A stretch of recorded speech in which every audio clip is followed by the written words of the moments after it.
Hi, I'm Erin Sell with Socially Powered at sociallypowered.com, and today I'm here with live video marketing expert Joel Comm. We're going to be discussing how to grow your business using Facebook Live. Thanks for having me, Erin. So Joel, are you currently using live video for your business, and what type of results are you getting? Well, you know I am because I've been doing live video now since 2008. Wow. Since the Ustream.tv days. And that's a long time. I'm just, I'm kind of a nerd, and I feel like, oh, I can flip on my camera and all of a sudden I can have this audience out there. So I've been doing it for years, but really what happened just a couple of years ago is we had the perfect storm in live video. Up until 2015, you had to have sophisticated equipment, you had to have really expensive bandwidth, and you needed to have a crew and the gear, right, and the applications. And what happened in 2015 is what I call the perfect storm of live video. We finally had applications that were easy to use. Everybody was carrying a smart device, whether it's an iOS device or an Android, and everybody had the bandwidth, because even our cellular, LTEs and 4Gs can manage live video. Wi-Fi's even better. So now the opportunity to reach your audience and engage with people around the world instantly became available. So I really enjoyed doing it, and what I've discovered is that it's not rocket science. In fact, there's a really simple formula for it, and that formula is your authentic content plus engagement with your audience, which is something that live video affords us that you can't really do when you make a post. It's not immediate. Yes, you can reply back, but you can't be there all the time replying. But when you're live, people can ask questions and make comments and give you feedback, and you can speak to them. And so there's this sense of connection and community. So your authentic content plus real engagement with people equals the one thing that ultimately leads to more sales, and that's relationship. How does live video differ from regular recorded video? Yeah, well, the formula I gave is a part of it, that you have that instant ability to connect with people. But it also opens up the possibilities for spontaneity.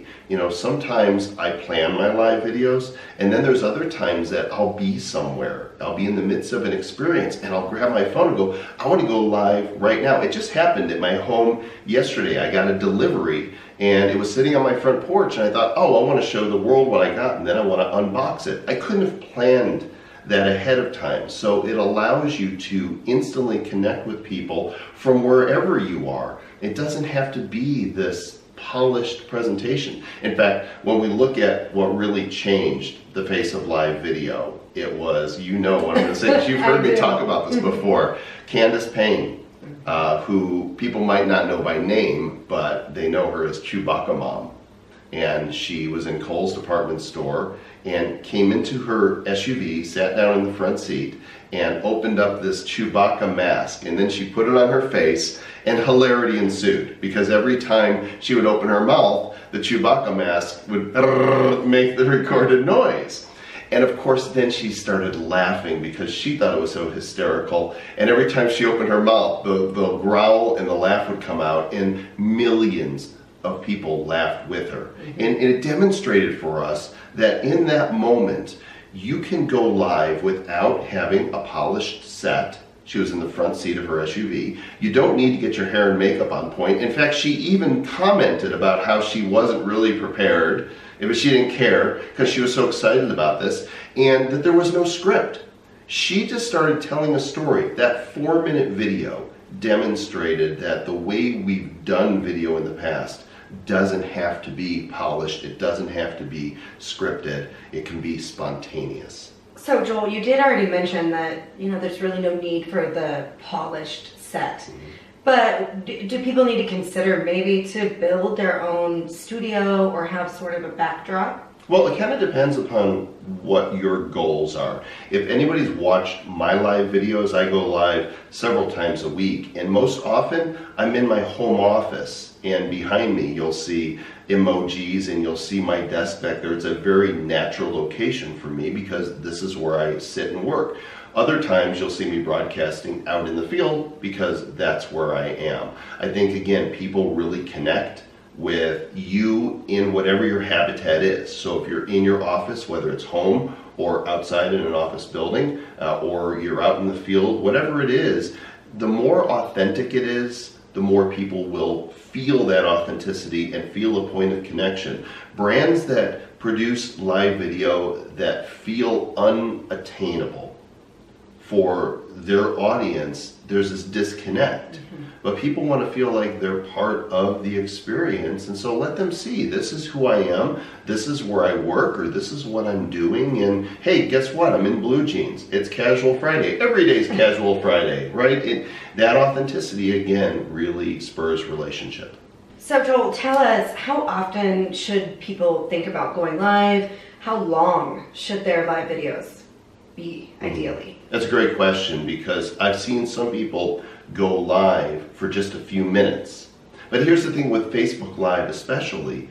Facebook notifies your fans and followers when you're live, and it takes time to build the audience. So if you're only live for a few minutes, then by the time people start arriving, you're done already. It doesn't give time for people to really engage. If that's the case, then I would just shoot a few-minute video and just post it. There's no reason to go live. But really, other than that, there's not exactly a minimum or a maximum. Your live video should be as long as it takes to tell the story that you want to tell and create the engagement that you're hoping to create. There's some people that go live every day because they have something to say every day. There's others that might do it once a month, and sometimes they'll schedule and say, we're going to be live on X day at X time. And of course with Facebook Live, you can schedule those videos ahead of time and promote them. Tell people we're going to be live on Sunday at 3 o'clock, and Facebook shows a little square that you can click to get notified in case you're already not getting notified. So there isn't a one-size-fits-all. Every business and brand needs to figure out for themselves, how does this work to create engagement with our audience? If we're going live too often, we might see people dropping off because maybe we don't have enough to say. So don't go live just for the sake of going live. Go because you want to bring a message to your people and you want them to engage with you. Okay, so here's the situation. I'm all ready to go live, and I push the go live button, and I start talking and nobody tunes in. What do you do? Yeah, well that can happen, especially when you're just getting started, right? You've got a new page or you've got a small following. You do it anyway because a couple reasons. One, you want to get used to being on camera and going live, because if you persist at it, if you build it, they will come. Over time, this is how you build the audience. And what happens is after your live video, you can leave it up on your stream. So people who come to your stream later will see it and watch it. And as a part of a call to action in that live video, you can say, I'll be doing more lives, so be sure to turn on notifications on my page so you'll know when I am here. You keep doing that. And the key is delivering value. If you go live and you're not saying anything new, then why should people watch? But odds are everybody has something to say. Every business has a message. So if you're sharing that message, your audience will find you. Keep at it. Okay, so Joel, tell us how the approach for live video is different depending on the business that you're in, either service-based, retail-based, restaurant. Well, that's the beauty of video and the individuality between people and between brands. You can apply storytelling to absolutely any business, whether you're a stay-at-home entrepreneur or a Fortune 500 company. Because the essence of all good marketing is great storytelling. And there's people out there that are in business that might be thinking, well, I don't know how to tell a story. Yes, you do. You tell stories all the time when you talk about your product and what you do and the people that you work with and the initiatives that you have. And really, I break it down to 4 different kinds of storytelling. You've got your storytelling that's informational. So we drop knowledge bombs on people and we tell them what we know. We give people stories that are inspirational. So instead of speaking to the head, we speak to the heart. We inspire, we motivate them. It stirs an emotion. We do stories that are entertaining.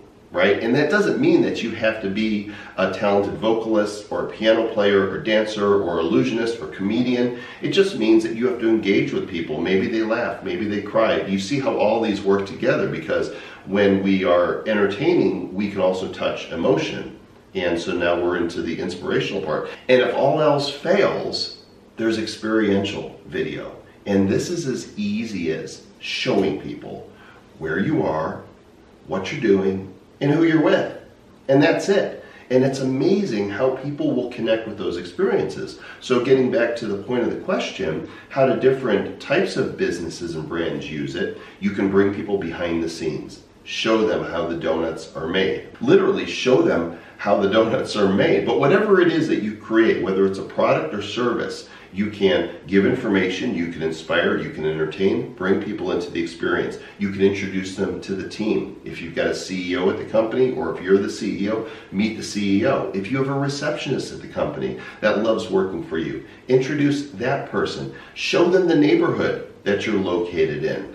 Give them a reason to connect with you emotionally so they feel that there's a bond there. The days of phony, good time Charlie, plastic banana marketing have ended. People want to feel connected with the brands, and there's no better way to do that than live video. So Joel, you mentioned earlier that you could go live from your smartphone, either iOS or Android. What if I feel like I don't get enough from my smartphone and I want to use a camera? Yeah, you'd think your smartphone would be smarter, but Facebook is actually really slow to iterate the types of things that we want to do. That's why tools like Switcher Go and Switcher Studio are really cool. I've been using Switcher Studio Pro for well over a year now, and I started in October, I think 2016. And I love the fact that I can use multiple iOS devices as cameras. I don't need any more sophisticated gear. And using my iPad in the app, I can switch between those cameras and do cool things like transitions, lower thirds, and all, this type of thing, titling on screen. So I like to do unboxings. I'll get something cool, a piece of tech in the mail, and I'll set up several cameras, which are my iOS devices, and I'll have one that's over the top of the box, and another one that's on my face, and another one that I'm holding that's mobile, and it's got the Switcher Studio app on it. So I can do that unboxing and show the different angles of what's happening. It's better than just, how do you do it when you have one camera in your hand and you're trying to unbox something? Right. It's challenging. And so, and I've seen a lot of people use that same tool for events. It's when you've got one person on screen, pointing the phone at your face is easy enough. But what about when you have multiple people, or when you have a stage and you want to be able to capture wide shots or tight shots? Mm-hmm. So something like Switcher Studio makes it really simple to do that. And everybody that I know who's seen it has been like, it's that easy. Yeah. I can do this. That's fantastic. So basically what you're telling me is I don't have to go out and spend a fortune on a brand new camera. Not at all. You already have them. You own them. If you own iOS devices, and we're talking your iPhones, your iPad minis, your iPad Airs, your iPad Pros, all of those work as cameras. And with Switcher Studio, you can attach up to 8 devices. So you can do some really cool productions. Wow. So Joel, thank you so much for being here. This has been absolutely great information on live video. We really appreciate you being here today. My pleasure. Yeah, that's great. Thanks. So once again, this is Erin Sell with Socially Powered. You can find me at sociallypowered.com, where I help business owners power up their online presence.